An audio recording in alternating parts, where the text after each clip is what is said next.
In today's video, we're comparing two Lumix mirrorless cameras. We've got micro 4/3 up against full frame. Now, before I give away which one is which, can you see a huge difference? On one side of the screen, you're looking at the Panasonic Lumix GH7, and on the other side of the screen, it's the S1 Mark II. One's full frame, one's micro 4/3. Can you see a huge difference? I've got everything set the same color profile, same white balance, everything is set identically. All right, this is the Lumix GH7, and this is the Lumix S1 Mark II. Before we get into this video, just a couple of quick disclaimers. So the S1 Mark II is just on loan from Lumix. I don't get to keep it. They haven't paid me to make this video. It goes back to them after I'm done with it. And the GH7 and all the other respective lenses in this video are mine. So yeah, I just wanted to put that out there. And then I'm going to talk about whether or not I'll actually be buying an S1 Mark II now that we've got the new firmware. So let's get into it.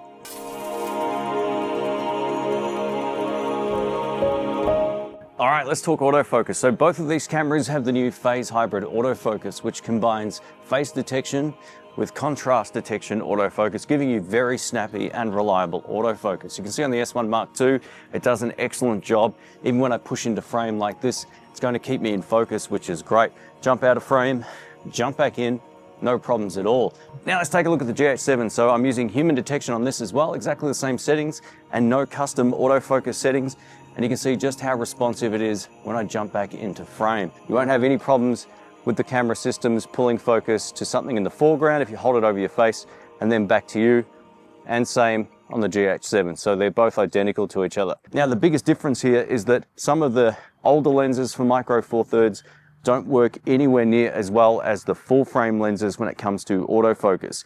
I'm using the 10-25 on the GH7, which works beautifully, but if you're going to be using, say, the 20mm f1.7 or the 14mm f2.5, it might not be as reliable as some of the more modern lenses with the new autofocus system. So the win here kind of goes to the full frame system, but if you are picking a modern lens for the GH7, for example, it's going to work beautifully. Over to color science and color profiles. I'm going to start off on Vlog, which is the full version on both cameras, and this will be graded using exactly the same process, so you can be the judge which one looks best to you. Now, I may make some minor tweaks on either camera just to make them very comparable, but the end result is this. If you're shooting on Vlog on either camera, you can make them look indistinguishable from each other at the end of the day if you know your way around your editing suite. So both are excellent when it comes to shooting in Vlog. This is the standard picture profile. So the great thing with this is it gives you a very finished look straight out of camera without any tweaks. So this is how they both compare. And now arguably over to everybody's favorite in-camera profile, the natural picture profile. And I love how this looks on the GH7. It also looks great on the S1 Mark II. It'll be really interesting for me to have a look at this in post-production. All of this stuff is subjective to what you like the best, and you can be the judge whether or not you think the smaller sensor, the GH7, looks better with this profile, or the larger sensor here with the S1 Mark II. Now let's test the dynamic range on both of these cameras. I'm in a really challenging situation where I'm backlit and I'm in a dark situation right here. Now I'm still exposing these cameras the best that I can in this given situation, but this is where the full frame camera is absolutely going to take the lead. Interestingly enough, I can still see all the details in the background, even on the GH7 screen right here. So it's still doing an excellent job, but when it comes to correcting a scene, you're going to get the most latitude out of the S1 Mark II. It also gives us dynamic range boost as an option in certain shooting modes. Not all modes, but certain shooting modes. So it's dropped the camera back to 25 frames per second here, whereas the dynamic range boost on the GH7 is working all the time on this sensor at 50 frames per second. So it's great. You do get an advantage here when it comes to shooting 50p. And again, I'm back to 25 frames per second because 4K 50p doesn't support the dynamic range boost. And now back to 4K 50 frames per second, 422 10-bit with dynamic range boost off. Just know, while it's great getting an extra stop in the highlights, it also drastically increases rolling shutter. So if you want to do any sort of handheld work, you're best to leave it off, and it'll be off for the rest of this particular video. But again, you can get great results out of both cameras, but I'm kind of tipping just through experience, the S1 Mark II does a better job in this particular situation. Welcome to the low light test here at the house. It's about 9 p.m. I've just had some more caffeine, so I'm ready to go. Now, this is the most unflattering light in the world, but what I'm going to do is show you that the GH7 up to 3200 ISO is very usable. So this is with the 42.5mm f1.7 prime lens at f1.7, and the S1II is using the 85mm f1.8 S series prime lens. And I actually have shot this now twice because I got it into the project and I realized that the noise floor was very similar. Now the dual gain circuitry on the S1 Mark II will work better once you get it up to its second native ISO in Vlog, so we'll test that out. And now with the S1 Mark II at its second native ISO of 5000 shooting Vlog, so this should look inherently a lot cleaner than Micro Four Thirds, but I was very surprised at 3200, so we'll see what the end result is on the GH7 at 5000. The sweet spot for this camera, I think you shouldn't push it past, is 3200. 4000 in a pinch, but 5000 starts to get noisy, whereas you get that nice clean circuit at 5000 and you can crank it up even further on the larger sensor. When it comes to handling and ergonomics, both of these cameras are excellent. The S1 Mark II definitely has an advantage when it comes to the tiltability of the fully articulating touchscreen here, but it also doesn't feel quite as robust as the one on the GH7. It's thinner. It's also got a hinge that's a lot looser. So yeah, that's maybe my only critique about the S1 Mark II, but where it gets the win is the dedicated S&Q option on the back of the camera. It's a much easier way to get into your slow or quick settings. The audio features on both cameras are identical. They're both compatible with the DMW XLR1 and 2 adapters, and you can also plug a 3.5mm microphone input or a wireless pack, and you're listening to all the audio being recorded on the GH7. But in all of my tests, the audio preamps on both cameras sound the same, and you get all the same options. Both cameras have state-of-the-art in-body image stabilization. This is the GH7 with the 9mm f1.7 prime, that tiny little lens with the E stabilization set to standard. And as you can see, the results here are fantastic. You can get more crop if you want higher levels of stabilization, but the standard mode I think looks really solid. So yeah, let us know what you think. And now you're looking at the S1 Mark II with the E stabilization set to standard. So this should be giving you very similar results to Micro Four Thirds. It's amazing how far full frame IBIS has come. Now the S1 Mark II also gives you a cropless mode, but for vlogging, I still prefer it set to standard. I just think it looks a little bit better and it's a little bit more stable. So yeah, I'll do a side by side so you can compare the difference. Now there's an equal and sort of opposite argument to be made when it comes to Micro Four Thirds versus full frame. If you need more in focus and you're doing a product tutorial, for example, Micro Four Thirds is the better choice. At f1.7, you're getting f3.4 background blur, but you're also keeping your ISO much lower than you would on full frame using a fast lens and then stopping it down, right? But if you want to go for the full frame look on Micro Four Thirds, you have to either get a specialty lens, a speed booster, or think a little bit more about the focal length of the lens. So you can make your mind up what kind of look you're going for. I think if you're mostly an outdoor shooter, Micro Four Thirds is great. If you're in the studio, I still prefer the look of full frame, and we'll talk about that later. Here's a quick look at how 4K at 100 frames per second compares slowed down in post. Here we have the greatest dance ever showcased on a YouTube channel. Now the biggest difference here, while they both have autofocus, is that the S1II will now give you subject detection, which is part of the new features. Seems to work really well. Over to Vlog now while we talk about overheating. Now both of these cameras have the same media card bays. We get a CF Express Type B card slot and a UHS-2 SD card slot in both cameras. Now say for example you want to use either the CF Express B card or both at the same time. Which one is the most reliable?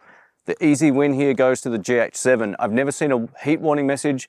I've never had it shut down. It just continues to run, and it even works well with a non-approved CF Express Type B card. I'm using the Per-Gear one in here.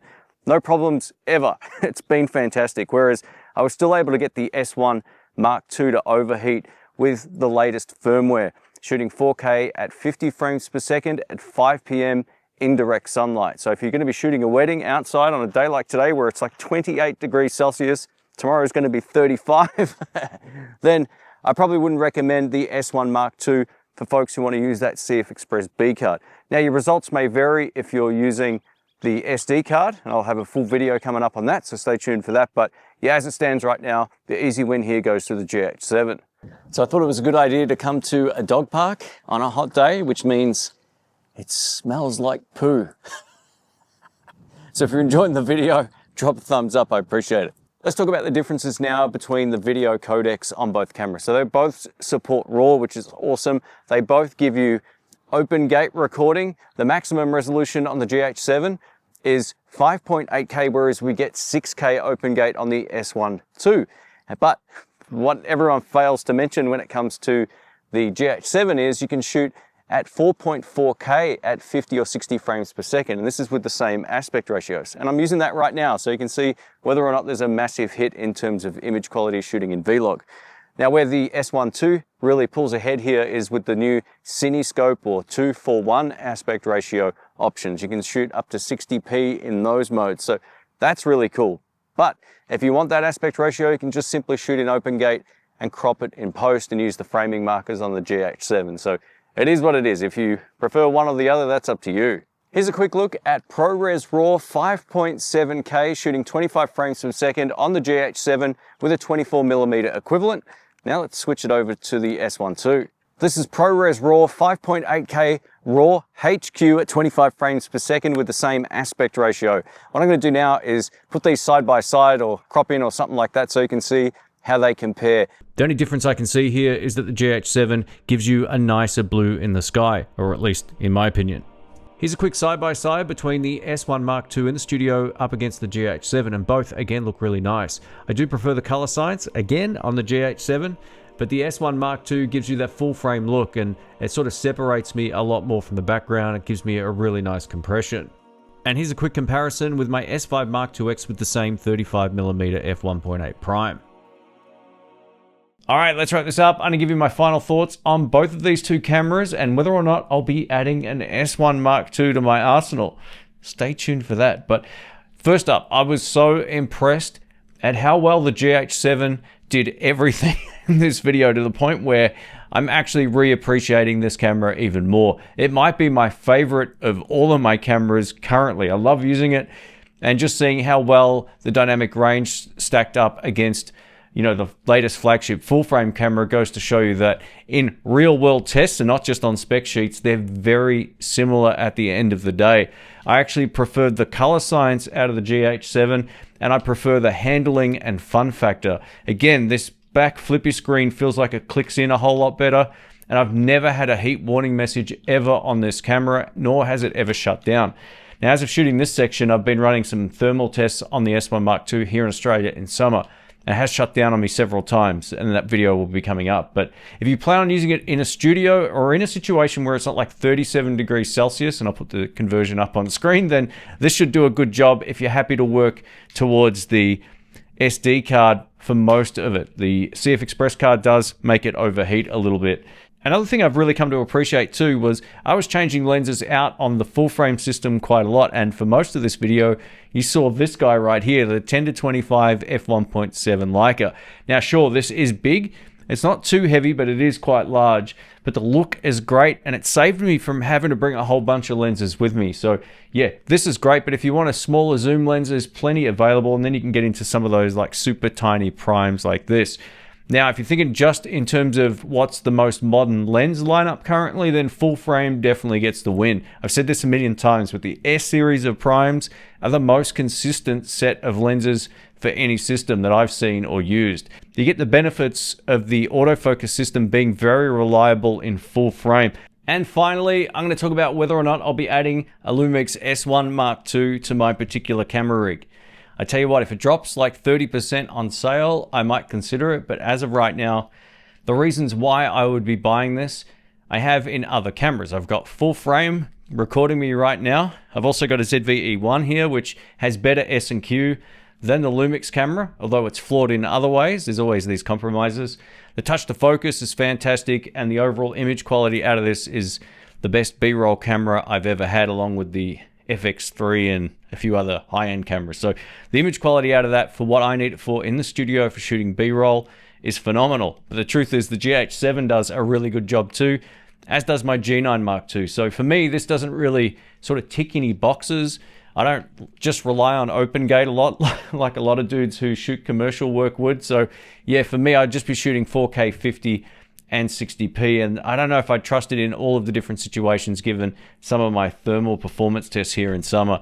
But it all comes down to where you live and your use case and all that kind of stuff. But I think if you're looking to get into the Lumix ecosystem, the S1 Mark II makes a whole lot of sense. It's, you know, there's a lot of hype behind them. I'm sure they're selling a bunch of these and they're really great. And if I didn't have way too much stuff, I'd probably pounce on this. The truth is, I actually prefer using the GH7, especially when I'm outdoors. There's something about its robustness that I absolutely trust. And yeah, I can't put that into dollar terms. So yeah, it is what it is. They're both great cameras. I'm sure you'll have a preference. So let us know in the comments section which one you like best and why. And thanks for watching, and I appreciate your time. Catch you soon.